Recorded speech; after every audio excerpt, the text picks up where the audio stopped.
Assalamu alaikum warahmatullah. Kamar yadda ku gani a wannan bidiyon, insha Allah za ku ga yadda ake amfani da Windows 10 a cikin wayar Android.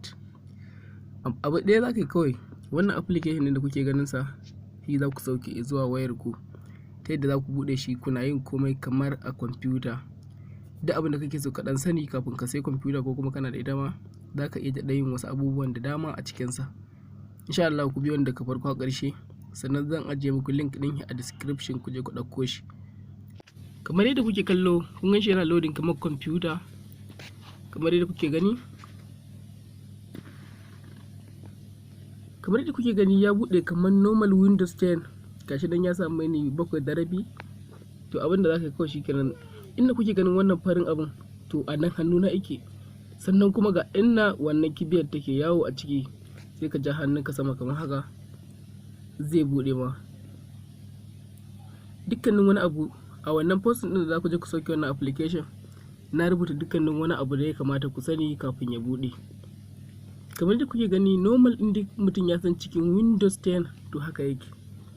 Kamar da kuke gani, inda kuke ganin wannan farin abin hannuna ne, sannan can kuma inda kibiyar take shine nan inda zaka na gani. Wannan application ɗin yana da abun burgewa sosai. Kamar da kuke gani, gurin da aka rubuta these pieces, nan za ku shiga in kana so ku ga irin kan memory. Misali, bari mu jira shi ya dan bude.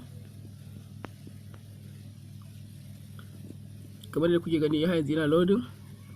Yau kamar yadda kuke gani, nan shine kamar normal irin ka hau kan memory na kwamfuta. Za ku ga babu megabyte saboda daga takan waya da yake amfani.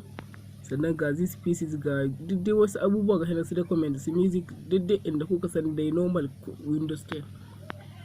Kuma za ka iya dawowa idan ya buɗe ma, za ka iya janyo abin haka kamar yadda kuke gani, sai ka mai da shi ɗan ƙarami a gani. Sannan kuma kamar yadda ake yi a kwamfuta, za ka iya rage wa wannan abun faɗi, idan kana so ka danna shi kamar yadda ake a kwamfuta, za ka danna hannunka sau biyu, sai ka riƙe shi, sai ka rago masa faɗi idan za ka rage masa faɗi, ko in za ka canja masa gu kamar yadda ake yi.